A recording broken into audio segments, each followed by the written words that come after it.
സ്വർണ്ണക്കൊള്ള break number 2. ശബരിമലയിലെ സ്വർണ്ണക്കൊള്ളയ്ക്ക് ദേവപ്രശ്നം മറയാക്കിയിട്ടുണ്ടെന്ന് സ്ഥിരീകരിച്ചു SIT. 10ഓളം ദൈവജ്ഞരുടെ മൊഴിയെടുക്കാനാണ് അന്വേഷണ സംഘത്തിന്റെ നീക്കം. 2018 ദേവപ്രശ്നം സ്വാഭാവികമായാണ് ഉണ്ടായതെങ്കിലും പിന്നീട് അത് മറയാക്കി കൊള്ളയ്ക്കുള്ള സാഹചര്യം ഒരുക്കിയെന്നാണ് അന്വേഷണ ഉദ്യോഗസ്ഥരുടെ കണ്ടെത്തൽ. അന്നുണ്ടായിരുന്ന എല്ലാ ഉദ്യോഗസ്ഥരുടെയും ജീവനക്കാരുടെയും മൊഴിയെടുക്കാനും തീരുമാനമായി. ഹരിമോഹനുണ്ട്. ഹരിമോഹൻ, ദേവപ്രശ്നം ചെയ്തവരെ ചോദ്യം ചെയ്യാൻ വിളിപ്പിക്കുകയാണെങ്കിൽ അത് കേരളത്തിന്റെ ഒരുപക്ഷെ ഇതുവരെയുള്ള അന്വേഷണ ചരിത്രത്തിലെ ആദ്യത്തെ അധ്യായമായിരിക്കും. ഇതേപോലെ അതും ശബരിമല പോലെ വളരെ പ്രസിദ്ധമായ ഒരു ക്ഷേത്രത്തിലെ ദേവപ്രശ്നം പണ്ടും വിവാദമായിരുന്നു. നമ്മൾ കണ്ടതാണ് റോപ്പുവേയുമായി ബന്ധപ്പെട്ട് അന്ന് നടത്തിയ ഉണ്ണികൃഷ്ണൻ പരപ്പരങ്ങാട് നടത്തിയ ദേവപ്രശ്നം. വിജയമാല അതിനുള്ളിലേക്ക് വീണു എന്ന് പച്ച കള്ളം പറഞ്ഞു. അതൊക്കെ വലിയ രീതിയിലുള്ള വിവാദമായി മാറുന്നതും നമ്മൾ കണ്ടതാണ്. ഇപ്പോൾ 2 ദേവപ്രശ്നങ്ങൾ, 2014 ദേവപ്രശ്നവും 2018 ദേവപ്രശ്നവും അന്വേഷണ ഉദ്യോഗസ്ഥരുടെ മുന്നിലുണ്ട്. ഇതൊരു പക്ഷേ ആദ്യമായിട്ടായിരിക്കും അന്വേഷണ സംഘത്തിന് മുന്നിൽ ഈ സ്വർണ്ണക്കൊള്ളയ്ക്ക് ദേവപ്രശ്നം മറയാക്കി എന്ന പേരിൽ ആ ദേവപ്രശ്നം നടത്തിയവർ വരാൻ പോകുന്നത്. ദേവപ്രശ്നവും കൊള്ളയ്ക്ക് മറയാക്കി എന്നതാണോ SITയുടെ നിഗമനം? ഹരി, അരുൺ, 2 രീതിയിലാണ് ഇത് അന്വേഷിച്ചിരുന്നത്. ഒന്ന്, ഈ ദേവപ്രശ്നം മനഃപൂർവ്വം, അതായത് 2019 സ്വർണ്ണക്കൊള്ളയ്ക്ക് വേണ്ടി 2018 ജൂൺ 15 ഈ ദേവപ്രശ്നം മനഃപൂർവ്വം ഉണ്ടാക്കിയെടുത്തതാണോ, സൃഷ്ടിച്ചതാണോ എന്നുള്ളതായിരുന്നു ആദ്യത്തെ സംശയം. രണ്ടാമത്തതാണ്, ഈ ദേവപ്രശ്നം ഉണ്ടായി, ആ ദേവപ്രശ്നത്തിൽ ചില പരിഹാരക്രിയകൾ പറയുന്നു. ആ പരിഹാരക്രിയകൾ മറയാക്കിക്കൊണ്ട് 2019 പ്രതികൾ ചേർന്ന് സ്വർണ്ണക്കൊള്ള നടത്തി എന്നുള്ളത്. ഈ 2 സംശയങ്ങളിന്മേലാണ് അന്വേഷണം നടന്നത്. ഇതിൽ ആദ്യത്തെ കാര്യം SIT ഇപ്പോൾ തള്ളുകയാണ്. അതായത് ദേവപ്രശ്നം മനഃപൂർവ്വം സൃഷ്ടിച്ചതല്ല, ദേവപ്രശ്നം യഥാവിധി വന്നതാണ്. അതായത് ഒരു ആറാട്ടുത്സവവുമായി ബന്ധപ്പെട്ടുകൊണ്ട്, ശബരിമലയിലെ ആറാട്ടുത്സവവുമായി ബന്ധപ്പെട്ടുകൊണ്ട് ആനയിടയുന്നതുമായി ബന്ധപ്പെട്ട ഒരു സംഭവം ഉണ്ടാകുന്നു.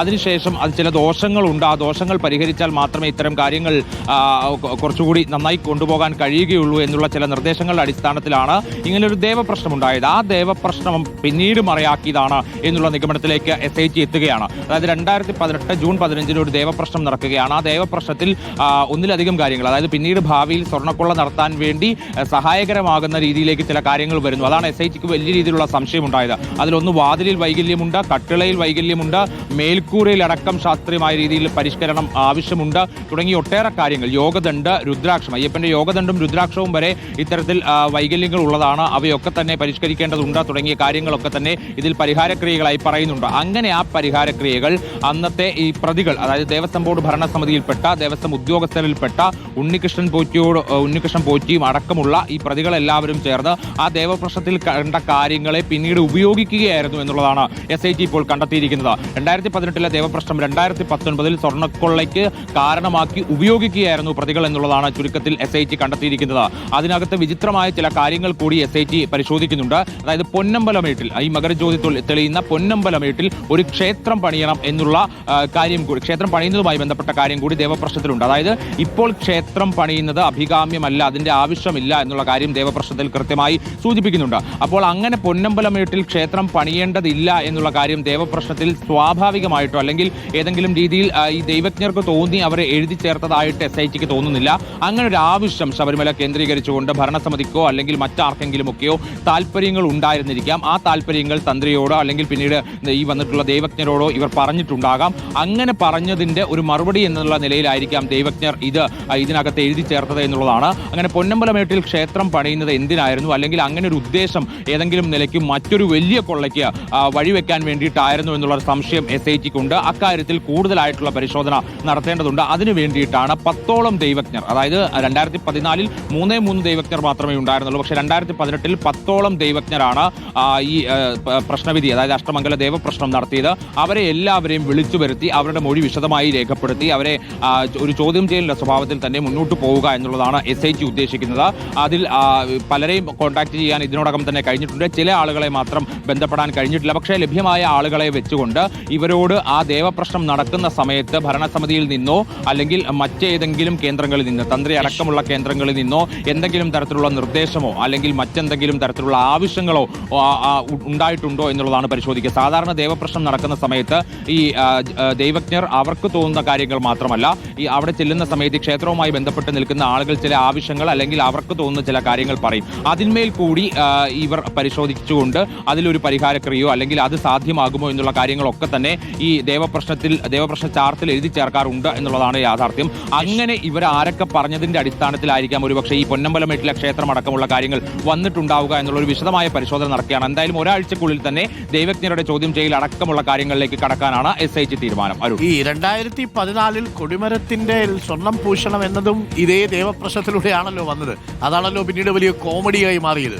കോൺക്രീറ്റ് കൊണ്ടുണ്ടാക്കിയ ഈ കൊടിമരം ചിതലരിച്ചു എന്ന മട്ടിലാണ് തന്ത്രസമുച്ചയ പ്രകാരം ദേവപ്രശ്നത്തിൽ കണ്ടെത്തിയത്. അത് വലിയ കോമഡിയായിട്ട് മാറുകയും ചെയ്തു. ഇന്നിപ്പോൾ വലിയ ട്രോളായിട്ട് മാറിയിട്ടുണ്ട്. കോൺക്രീറ്റ് കൊടിമരത്തെ പോലും ചിതലരിച്ചു എന്ന് പറഞ്ഞാണ് ഒരു വിഭാഗം ആക്ഷേപിക്കുന്നത്. അതടക്കം ഈ അന്വേഷണത്തിന്റെ പരിധിയിൽ വരുമായിരിക്കുമല്ലേ? ഇതിന് മുന്നോട്ട് പോയാൽ ഇതിലും വലിയ കോമഡികളൊക്കെ കാണാൻ പറ്റുമായിരിക്കും അല്ലേ ഹരി? തീർച്ചയായിട്ടും വരുൺ, ഈ ദേവപ്രശ്നം ഒരെണ്ണമേ ഉള്ളൂ എന്നുള്ളതാണ്. 2014 ഒരെണ്ണമേ ഉള്ളൂ എന്നാണ് ആദ്യം SIT കരുതിയിരുന്നത്. പിന്നെ അന്വേഷിച്ചു വന്നപ്പോഴാണ് 2018 മറ്റൊരു ദേവപ്രശ്നം ഇതിനേക്കാൾ വലിയ കൊള്ളയ്ക്ക് വേണ്ടി ഉപയോഗിച്ചിരുന്നു എന്നുള്ള ഒരു വ്യക്തതയിലേക്ക് SIT വന്നത്. 2014 പ്രധാനമായിട്ടും പറഞ്ഞിരുന്നത് ഈ ചിതലരിച്ചു എന്നുള്ളത് നേരിട്ട് പറയാതെ ചില വൈകല്യങ്ങളുണ്ട് എന്നുള്ള കാര്യം ചൂണ്ടിക്കാട്ടി പിന്നീട് അത് ഭരണസമിതിയൊക്കെ തന്നെ അങ്ങനെ ഒരു വിശദീകരണം നൽകുകയും ചെയ്തു. പക്ഷേ അതിനകത്ത് ഏറ്റവും കൗതുകമുള്ള ഒരു കാര്യമായിട്ട് അത് വായിക്കുമ്പോൾ തോന്നുന്നത് 2014 ഈ പഴയ കൊടിമരത്തിൽ ഒരു ലേപനക്രിയ നടത്തിയിട്ടുണ്ട്. അതായത് പെയിന്റ് അടിച്ചിട്ടുണ്ട്. അനർഹമായി ലേപനക്രിയ നടത്തി അല്ലെങ്കിൽ അനധികൃതമായി പെയിന്റ് അടിച്ചു എന്നാണ് പറയുന്നത്.